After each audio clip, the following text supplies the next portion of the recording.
नमस्कार दोस्तों, स्वागत है आपका हमारे YouTube चैनल फोकस पावर पे। तो आज हम लेकर आए हैं यस बैच का क्लास नंबर 7। तो 7वीं क्लास है आज। अगर आपने इससे पहले 6 क्लासेस नहीं देखी है तो प्लेलिस्ट अलग से बनाई गई है, आप वो प्लेलिस्ट खोल के सभी क्लासेस को चेकआउट कर सकते हैं। काफ़ी हेल्पफुल होने वाले हैं आपके एग्जाम के लिए। और अगर आपने अभी तक चैनल को सब्सक्राइब नहीं किया है तो चैनल को ज़रूर सब्सक्राइब करें। और आज की क्लास BRO व्हीकल मैकेनिक के अलावा अगर आप रेलवे LP टेक्नीशियन की तैयारी कर रहे हैं उसके लिए भी, ITBP मोटर मैकेनिक, ITI में अगर आप मोटर मैकेनिक ट्रेड से ITI कर रहे हैं तब भी आपके लिए काफ़ी हेल्पफुल वीडियो होने वाली है। तो शुरू करते हैं आज की वीडियो। पिछली क्लास में हम 40 क्वेश्चन डिस्कस कर चुके हैं, आज स्टार्ट करते हैं 41 से। तो the clutch lining used in plate assembly has a with stand high. तो प्लेट असेंबली में प्रयुक्त क्लच लाइनिंग को उच्च डैश सहना पड़ता है। तो क्या क्या सहना पड़ता है? 4 ऑप्शन आपके पास है।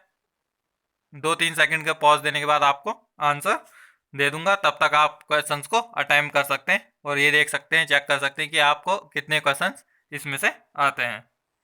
तो राइट आंसर होगा इसका ताप और दाब दोनों, यानी कि क्या, जो क्लच प्लेट होती है उसको प्रेशर और टेम्परेचर दोनों ही सहना पड़ता है। ऑप्शन नंबर सी इसका राइट आंसर होगा। नेक्स्ट है, what is the type of gear box shown in the figure given below. तो नीचे आरेख में किस प्रकार का गियर बॉक्स दिखाया गया है? तो यहाँ पे डायग्राम तो है नहीं, तो इसमें अगले प्रश्न की तरफ बढ़ते हैं। बाकी जो डायग्राम के अकॉर्डिंग होगा इस तरीके से आप पे क्वेश्चन पूछा जा सकता है कि एक डायग्राम बताया जाएगा, उसमें आइडेंटिफाई करना है आपको कि कौन सा स्लाइडिंग में गियर बॉक्स है या कांस्टेंट मैस है, सिंक्रोमैस है या फिर ऑटोमेटिक है। तो वो आपको पता होना चाहिए, तो इसलिए डायग्राम भी जरूर देखें। अगला क्वेश्चन है, the central gear of an epicyclic gearbox is called. तो जो एपिसाइकल गियर बॉक्स का सेंट्रल गियर को हम क्या कहते हैं? Ring gear, planet gear, sun gear या फिर इंटरनल गियर। तो क्या कहते हैं हम सेंटर गियर को? राइट आंसर होगा इसका option number C, sun gear. तो क्या जो सेंटर गियर होता है एपिसाइकल गियर बॉक्स का, उसको हम क्या कहते हैं? सन गियर कहते हैं। नेक्स्ट है, what is the figure given below is. तो नीचे आरेख में क्या दिखाया गया है? तो ये डायग्राम है, तो ये डायग्राम में क्या चीज दिखाया गया है, क्या है ये? तो ऑप्शंस है torque converter, torque inverter, torque booster या फिर टॉर्क रिड्यूसर। तो डायग्राम में जो ये बनाया गया है ये क्या है? टॉर्क कन्वर्टर है, बल आघूर्ण परिवर्तक। ऑप्शन नंबर ए इसका राइट आंसर होगा। नेक्स्ट है, अ 4 व्हील ड्राइव हैज। तो 4 पहिए के ड्राइव में डैश होता है। तो क्या होता है 4 पहिए के ड्राइव में? नो, कोई लाइव एक्सल नहीं होता, एक लाइव एक्सल होता है, 2 लाइव एक्सल होते हैं या फिर एक डेड एक्सल होता है। तो क्या होता है 4 व्हील ड्राइव में? तो क्या होगा? 2 लाइव एक्सल होंगे 4 व्हील ड्राइव में। ऑप्शन नंबर सी इसका राइट आंसर होगा। नेक्स्ट है, which of this is not a part of driving axle unit. तो 4 ऑप्शन दिए गए हैं, इनमें से कौन सा ड्राइविंग एक्सल यूनिट का भाग नहीं है या पार्ट नहीं है? तो कौन सा नहीं है? Propeller shaft, final drive, differential या फिर हाफ शाफ्ट। तो कौन सा नहीं होगा? कमेंट में भी आप आंसर दे सकते हैं। राइट आंसर होगा इसका प्रोपेलर शाफ्ट। तो प्रोपेलर शाफ्ट क्या है? ड्राइविंग एक्सल यूनिट का एक पार्ट नहीं है। ऑप्शन नंबर ए इसका राइट आंसर होगा। नेक्स्ट है, अ 6 cylinder engine with multi point fuel injection will have. तो बहु पॉइंट फ्यूल इंजेक्ट प्रयुक्त 6 सिलेंडर वाला इंजन में है। तो क्या है जिसमें MPFI सिस्टम लगा हुआ 6 सिलेंडर में, तो उसमें कितने इंजेक्टर होंगे? तो कितने होंगे 6 सिलेंडर में? 6 ही इंजेक्टर होंगे। तो ऑप्शन नंबर सी इसका राइट आंसर होगा। अगला है, the type of spring shown in the figure given below absorb shocks by. तो नीचे दिखाए गए आरेख में इस किस प्रकार का स्प्रिंग डैश से आघात को अवशोषित करता है? तो क्या जो शॉक को अब्जॉर्ब किस तरीके से करता है? तो ये क्या है? ये डायग्राम दिया गया है। तो सबसे पहले आपको ये पता होना चाहिए कि ये किस चीज का डायग्राम। तो ये क्या है? एक लीफ स्प्रिंग है। अब आपको ये भी पता होना चाहिए कि लीफ स्प्रिंग किस तरीके से शॉक को एब्जॉर्ब करता है, आघात को अवशोषित करता है। तो टेंशन के थ्रू करता है, कंप्रेशन के थ्रू करता है या फिर ट्विस्टिंग के थ्रू करता है? तो किसके थ्रू करता है? राइट आंसर होगा इसका ऑप्शन नंबर डी, बेंडिंग। तो मुड़ने से क्या जो शॉक होते हैं वो लीफ स्प्रिंग अब्सॉर्ब कर देती है। नेक्स्ट चलते हैं, the type of spring shown in figure given below absorb shocks by. तो नीचे दिखाए गए आरेख में इस प्रकार का स्प्रिंग किससे आघात को अवशोषित करता है? तो ऊपर लीफ स्प्रिंग बताया गया था, ये क्या है? Coil spring. तो इसमें क्या ये किस तरीके से शॉक को एब्जॉर्ब करेगा? टेंशन से करेगा, कंप्रेशन से करेगा, ट्विस्टिंग से करेगा या फिर बेंडिंग से करेगा? बेंडिंग तो होगा नहीं, बेंडिंग किसमें, लीफ स्प्रिंग में होता है। तो ये क्या है, कॉइल स्प्रिंग है, इसमें क्या होता है, संपीड़न। तो कंप्रेशन के द्वारा ये क्या, शॉक को एब्जॉर्ब करता है। जैसे ये अभी स्प्रिंग है, तो अगर इसमें प्रेशर पड़ेगा, झटका लगेगा, तो ये क्या है, स्प्रिंग कंप्रेस हो जाती है, दब जाती है, और जब वापस रिटर्न खुलती है तो उससे क्या, वो शॉक को एब्जॉर्ब कर देता है। नेक्स्ट है, compared with a radial ply tyre, one advantage of cross ply tyre is. तो रेडियल प्लाई टायर की तुलना में क्रॉस प्लाई टायर का एक लाभ होता है। तो कौन सा लाभ होता है? 4 ऑप्शन आपके पास दिए गए हैं। Longer life, longer rolling resistance, smooth ride at lower speed या फिर full width of trade held on road when vehicle is cornering. तो क्या राइट आंसर होगा इसका? तो राइट आंसर होगा इसका smooth ride at lower speed. तो क्या क्रॉस प्लाई टायर में क्या होता है, एडवांटेज, तो लो स्पीड में भी स्मूथ राइड प्रोवाइड करता है। नेक्स्ट है, the type of wheel which can not be used with a tubeless tyre is. तो किस प्रकार के पहिए को हम ट्यूबलेस टायर के साथ प्रयोग नहीं कर सकते या नहीं किया जाता है? तो disc wheel, wire wheel, split wheel या फिर लाइट अलॉय व्हील। तो ट्यूबलेस टायर कौन से व्हील में नहीं लगा सकते हम या नहीं लगाते हैं? तो किस में नहीं लगाते? वायर व्हील में। तो ऑप्शन नंबर बी इसका राइट आंसर होगा। नेक्स्ट है, an over inflated tyre with wear the thread most near the. तो अत्यधिक हवा भरे टायर में चलने के कारण सबसे अधिक घिसावट किस हिस्से में होगी? तो किस हिस्से में होगी अगर टायर में हवा ज़्यादा होगी? किनारों से होगी, कॉर्नर से होगी, बाहर की ओर होगी यानी कि आउटसाइड, या फिर सेंटर से होगी, केंद्र में? तो अगर ज़्यादा टायर में हवा भरी रहती है तो उसका क्या होता है, जो सेंटर का सरफेस होता है वो ही ज़्यादातर रोड के कांटेक्ट में होगा। तो रोड के कांटेक्ट में सेंटर के सरफेस होगा तो घिसेगा भी सबसे ज़्यादा कौन सा, सेंटर का ही। तो ऑप्शन नंबर डी इसका राइट आंसर होगा। अगला प्रश्न है, the shock absorber used on modern car operate on the principle of. तो आधुनिक कारों में प्रयुक्त आघात अवशोषक किस सिद्धांत पर कार्य करता है? तो जो मॉडर्न डे के भी शॉक एब्जॉर्बर है, मॉडर्न डे व्हीकल में या कार में जो यूज किए जाते हैं, तो वो किस प्रिंसिपल पे काम करते हैं? न्यूमेटिक पे करते हैं, हाइड्रोलिक पे करते हैं, मैकेनिकल लिंकेज पे करते हैं या फिर सेंट्रीफ्यूगल फोर्स पे करते हैं? आंसर दीजिए आपको। अगर आपको ज़्यादा टाइम लग रहा है आंसर देने में तो आप वीडियो को पॉज करके भी आंसर देख सकते हैं। तो राइट आंसर होगा इसका हाइड्रोलिक। ऑप्शन नंबर बी इसका राइट आंसर होगा। नेक्स्ट है, which of this is not a part of steering system. तो निम्न में से कौन स्टेयरिंग सिस्टम का भाग नहीं है? Steering gear, control arm, rack and pinion या फिर टाई रॉड एंड। तो राइट आंसर चूज कर सकते हैं आप। तो राइट आंसर होगा इसका कंट्रोल आर्म। नेक्स्ट है, the ability of vehicle to travel a curved path is called. तो वाहन की वक्र रास्ते पर चलने की योग्यता को क्या कहते हैं? तो cornering, road holding, road isolation, road inclination. तो क्या होगा इसका राइट आंसर? राइट आंसर होगा इसका ऑप्शन नंबर ए, कॉर्नरिंग। तो क्या है, व्हीकल की जो कर्व पाथ पे एबिलिटी होती है टर्न कर्व करने की, तो उसको हम क्या कहते हैं, कॉर्नरिंग। ऑप्शन नंबर ए इसका राइट आंसर होगा। नेक्स्ट है, what purpose is served by the suspension system of a vehicle. तो वाहन के सस्पेंशन सिस्टम से क्या उद्देश्य पूरा होता है? तो क्या उद्देश्य होता है पूरा? Handling, safe braking, passenger comfort या फिर ऑल ऑफ दिस, यानी ये सभी। तो क्या क्या क्या उद्देश्य होता है सस्पेंशन सिस्टम का? तो क्या होता है, ये सभी होगा इसका आंसर। यानी कि क्या, जो सस्पेंशन सिस्टम होता है वो क्या करता है, यात्रियों को आरामदायक सुविधा देने के लिए भी काम आता है। जो भी रोड के झटके होते हैं वो यात्रियों तक नहीं पहुंचते अंदर सीटिंग में जहां बैठे रहते हैं। और सेफ ब्रेकिंग में भी काम आता है सस्पेंशन सिस्टम, और हैंडलिंग में भी काम आता है। तो ये ऑल ऑफ दिस इसका राइट आंसर होगा। नेक्स्ट है, braking is produced by frictional affect between the brake drum and. तो ब्रेक ड्रम और किसके बीच घर्षणीय प्रभाव से ब्रेक लगता है? तो किसके बीच लगता है? Wheel cylinder, piston, brake shoes, wheel stud या फिर व्हील रिम। तो किस में लगेगा? ब्रेक ड्रम में क्या लगता है? ब्रेक शू लगता है। तो ब्रेक शू और ब्रेक ड्रम के बीच में जो भी फ्रिक्शनल कॉन्टैक्ट होगा जिसके कारण से ब्रेक लगता है, जैसे ये ड्रम है बाहर का और अंदर ये ब्रेक शू होते हैं, और यहाँ पे व्हील सिलेंडर लगा रहता है। तो ये जब बाहर निकलेगा तो ये क्या, ब्रेक शू चिपक जाते हैं किससे? ब्रेक ड्रम से और फ्रिक्शनल कांटेक्ट होके ब्रेक लग जाते हैं। तो इस तरीके से काम करता है। नेक्स्ट है विच स्टेटमेंट इज ट्रू, कौन सा कथन सत्य है। एलपीजी प्रोपेन है, CNG is methane, LPG methane है, सीएनजी प्रोपेन है, LPG and CNG both are propane and LPG and CNG both are methane. तो आपको एक्सप्लेन कर देता हूँ यहाँ पे क्या होता है। तो राइट आंसर है इसका LPG is propane and CNG is methane. तो क्या होता है, एलपीजी किस किस का मिक्सचर होता है, प्रोपेन प्लस किसका, ब्यूटेन का।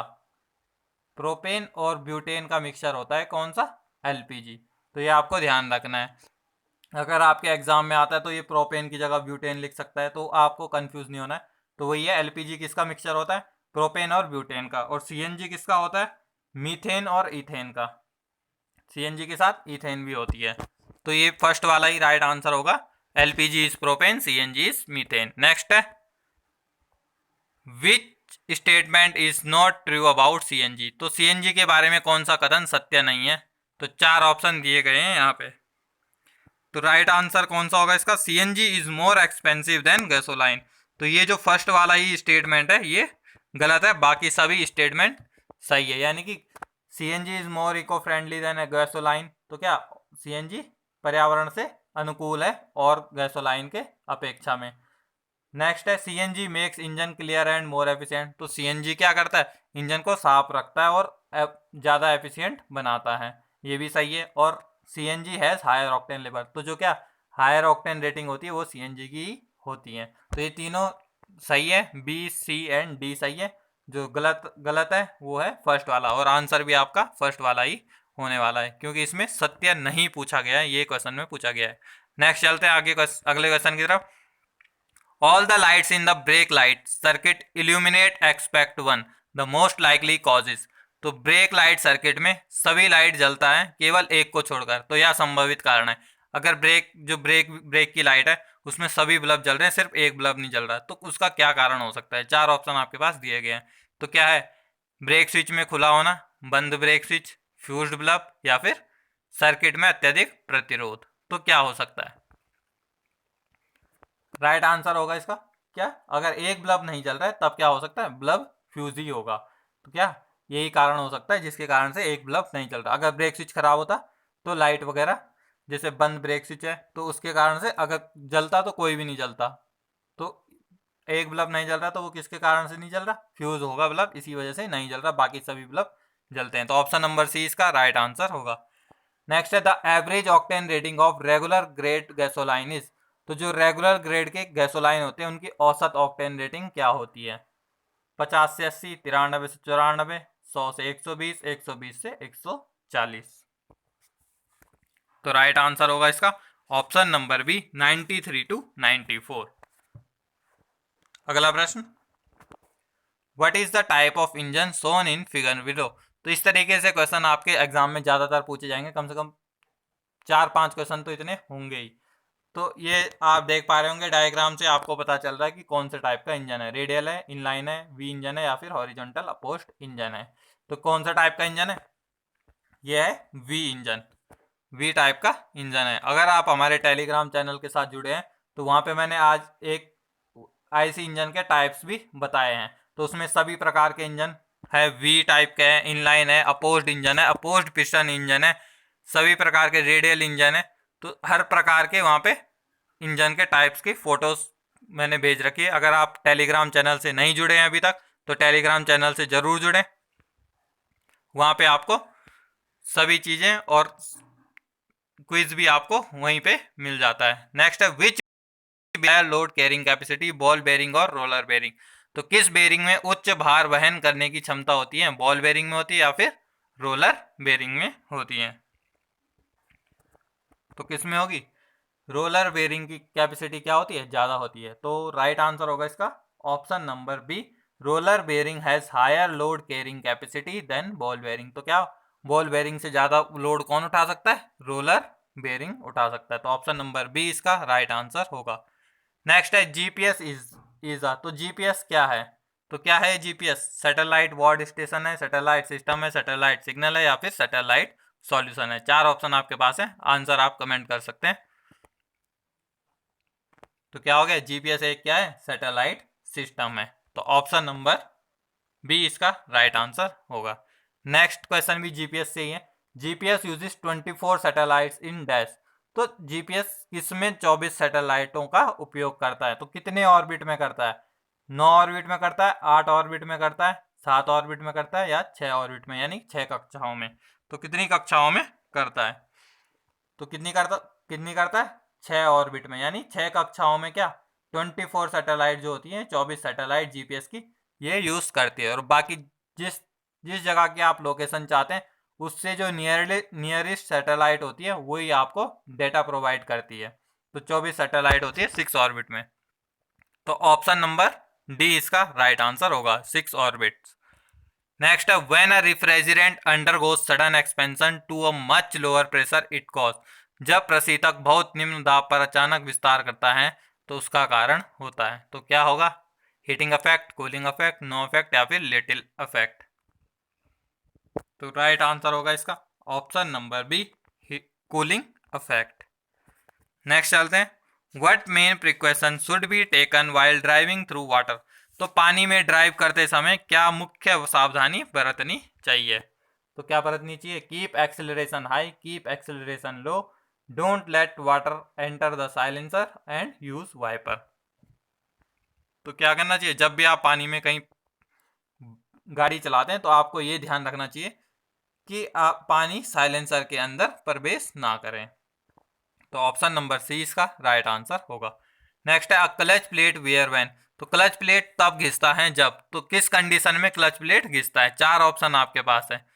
क्लच डिस्क और फ्लाईव्हील भिन्न गति पर घूमते हैं, या इंजन और पार ट्रांसमिशन दोनों समान गति पर घूमते हैं, या इंजन आइडलिंग में होता है, या फिर at high speed when the vehicle is an top gear. जब इंजन हाई स्पीड में होता है और टॉप गियर में होता है तब घिसता है क्लच प्लेट। 4 ऑप्शन है, आंसर दीजिए आप। Right answer, disc and flywheel are spinning in at different speed. तो क्या होगा, ऑप्शन नंबर ए इसका राइट आंसर होगा, यानी कि क्लच और फ्लाईव्हील दोनों क्या अलग अलग स्पीड पे घूम रहे हैं। यानी कि फ्लाईव्हील मान लो कि 8000 आरपीएम पे घूम रहा है और क्लच घूम रही है 6000 पे ही, तो उसमें क्या होता है कि अलग अलग स्पीड पे घूम रही है, जिसके कारण क्या उनमें फ्रिक्शनल कॉन्टैक्ट ज़्यादा हो जाते हैं, तो जिस वजह से क्लच प्लेट ज़्यादा घिस जाती है। नेक्स्ट चलते हैं अगले क्वेश्चन की तरफ। ब्लीडिंग ऑफ ब्रेक मीन्स, तो ब्रेक की ब्लीडिंग का अभिप्राय है, तो क्या मतलब होता है ब्रेक की ब्लीडिंग का, तो क्या होता है, remove of brake fluid, remove of air from brake line, flushing of brake lines with water, lubricating brake line. तो क्या होता है ब्रेक ब्लीडिंग का मतलब, तो जो भी एयर होती है ब्रेक लाइन से हवा को हटाने का काम करते हैं हम, उसको हम क्या कहते हैं, brake bleeding, bleeding of brake. तो ऑप्शन नंबर बी इसका राइट आंसर होगा। नेक्स्ट है, an oily floor should be cleaned by. तो किसी तेल या फर्श को किसके द्वारा साफ करना चाहिए, तो किसके द्वारा करना चाहिए, 4 ऑप्शन है, पुटिंग सॉडस्ट और sand, cotton waste, putting water, या स्प्रे कार्बन डाइऑक्साइड। तो क्या अगर वर्कशॉप में अगर तेल गिर गया है तो आपको किससे साफ करना चाहिए, तो पुटिंग सॉडस्ट ऑन और सैंड। तो ऑप्शन नंबर ए इसका राइट आंसर होगा। नेक्स्ट है, first aid includes dash help to the victim as well as treatment of the injury. तो प्राथमिक चिकित्सा में पीड़ित व्यक्ति को डैश डैश सहायता और चोट की चिकित्सा दोनों सम्मिलित होती हैं। तो mental, financial, both mental and financial, and last option है इकोनॉमिकल। तो कौन सा होगा, फर्स्ट एड में आपको क्या मेंटल, मानसिक चिकित्सा की आवश्यकता पड़ती है। तो ऑप्शन नंबर ए इसका राइट आंसर होगा। नेक्स्ट है, what is the key target of 5S। तो 5S का मुख्य लक्ष्य क्या होता है, तो क्या होता है, work place moral and efficiency, quality management, increase production, या फिर ऑल ऑफ दिस। तो क्या होगा, ऑल ऑफ दिस होगा, ऑप्शन नंबर डी इसका राइट आंसर होगा। तो 5S क्या होते हैं, short, set, sign, sustain, standardise. ये क्या है, ये इंडस्ट्री का सिस्टम है जिससे इंडस्ट्रियां काम करती है। तो किसने बनाया था, ये टीपीएस ने। टीपीएस सिस्टम भी इसको कहते हैं, टोयोटा प्रोडक्शन सिस्टम। तो इसके द्वारा ये इंट्रोड्यूस किया गया था, कौन सा, 5S का सिस्टम। नेक्स्ट है, which one of the following is a Ford wheeled vehicle used for material handling. तो निम्नलिखित में से कौन एक 4 पहिया वाहन है जिसका प्रयोग सामग्री संचालन के लिए किया जाता है? तो सामग्री संचालन के लिए किसका प्रयोग किया जाता है? Industrial forklift, single grinder crane, travel wall crane या फिर पिलर गिव क्रेन। तो 4 ऑप्शन है आपके पास, आंसर दे सकते हैं आप। तो किसका काम होता है सामग्री संचालन के प्रयोग में? तो इंडस्ट्रियल फोर्कलिफ्ट का प्रयोग होता है। तो ऑप्शन नंबर ए इसका राइट आंसर होगा। नेक्स्ट है पेट्रोल इंजन वर्क्स ऑन। तो पेट्रोल इंजन किस पर कार्य करता है? कांस्टेंट वॉल्यूम साइकिल पे, कांस्टेंट प्रेशर साइकिल पे, कांस्टेंट टेम्परेचर साइकिल पे या फिर constant temperature and pressure cycle पे। तो किस साइकिल पे काम करता है? 4 ऑप्शन आपके पास है। राइट आंसर होगा इसका किस पे? कांस्टेंट वॉल्यूम साइकिल पे। तो पेट्रोल इंजन किस पे करता है? कांस्टेंट वॉल्यूम साइकिल में। अगर सेम क्वेश्चन डीजल के लिए पूछेगा तो किस पे करेगा? कांस्टेंट प्रेशर साइकिल पे करेगा, तब आंसर ऑप्शन नंबर बी होगा। लेकिन इस क्वेश्चन का आंसर क्या है? Option number A, constant volume cycle. Next है petrol engine works on which of the following cycle. तो पेट्रोल इंजन निम्नलिखित में से किस चक्र पर कार्य करता है? तो किस पे करता है? डीजल साइकिल पे, ऑटो साइकिल पे, कार्नोट साइकिल पे या फिर जूल साइकिल पे। तो किस पे करता है पेट्रोल इंजन वर्क? तो ऑटो साइकिल पे कार्य करता है पेट्रोल इंजन। नेक्स्ट है पीवी डायग्राम स्टैंड फॉर। तो पीवी डायग्राम किससे अभिप्राय है? तो किससे अभिप्राय है पीवी डायग्राम का? तो pressure volume diagram, piston valve diagram, piston volume diagram या फिर नन ऑफ दिस। तो पीवी डायग्राम के मींस मतलब पीवी डायग्राम, पीवी का मतलब क्या होता है पीवी डायग्राम में? तो क्या होता है? Pressure volume diagram. तो ऑप्शन नंबर ए इसका राइट आंसर होगा। नेक्स्ट है exhaust valve face angle is generally. तो प्राय एग्जॉस्ट वाल्व फेस का कोण होता है तो कितना होता है? 45 डिग्री, 30 डिग्री, 60 डिग्री या फिर 90 डिग्री। तो क्या होता है फेस एंगल एग्जॉस्ट वाल्व का? तो होता है 45 डिग्री। ऑप्शन नंबर ए इसका राइट आंसर होगा। नेक्स्ट है which of the following method is used in repair of cylinder. तो सिलेंडर की मरम्मत में निम्नलिखित में से किस विधि का उपयोग करते हैं? तो किसका करते हैं? सिलेंडर रीबोरिंग का, सिलेंडर ग्राइंडिंग का, सिलेंडर लेपिंग एंड होनिंग का या फिर ऑल ऑफ दीज। तो राइट आंसर होगा इसका ऑल ऑफ दीज। तो इन सभी तरीकों से हम क्या सिलेंडर की मरम्मत कर सकते हैं या रिपेयर कर सकते हैं। ऑप्शन नंबर डी इसका राइट आंसर होगा। नेक्स्ट है the body of engine is known as. तो इंजन की बॉडी को डैश कहते हैं। तो क्या कहते हैं? Cylinder block, cylinder head, piston या फिर कंबस्शन चैम्बर। 4 ऑप्शन आपके पास है, आंसर आप दे सकते हैं।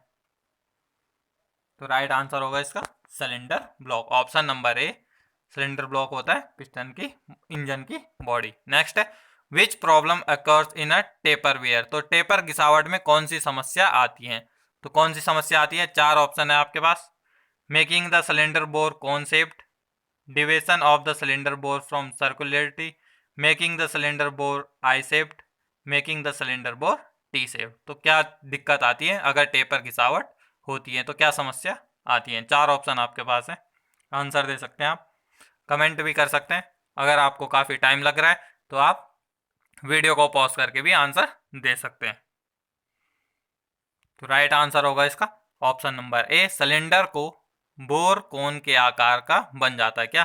तो कोन के साइज, कोन शेप्ड में सिलेंडर का आकार हो जाता है। तो ऑप्शन नंबर ए इसका राइट आंसर होगा। तो आई होप आपको वीडियो अच्छी लगी होगी। आज भी हमने 40 क्वेश्चंस डिस्कस करे इस वीडियो में। आगे अगर आपने इससे प्रीवियस वीडियो नहीं देखी तो उसमें भी हमने 40 क्वेश्चन डिस्कस करे थे, तो आप ज़रूर चेकआउट करें। यस बैच की जो हमने सीरीज शुरू करी है काफ़ी इंपॉर्टेंट होने वाले हैं आपके एग्ज़ाम के लिए। तो आज के लिए इतना ही, धन्यवाद। और चैनल को सब्सक्राइब करना बिल्कुल ना भूलें, ये आपके एग्ज़ाम के लिए काफ़ी हेल्पफुल होने वाले हैं। तो आज के लिए इतना ही, धन्यवाद, जय हिंद।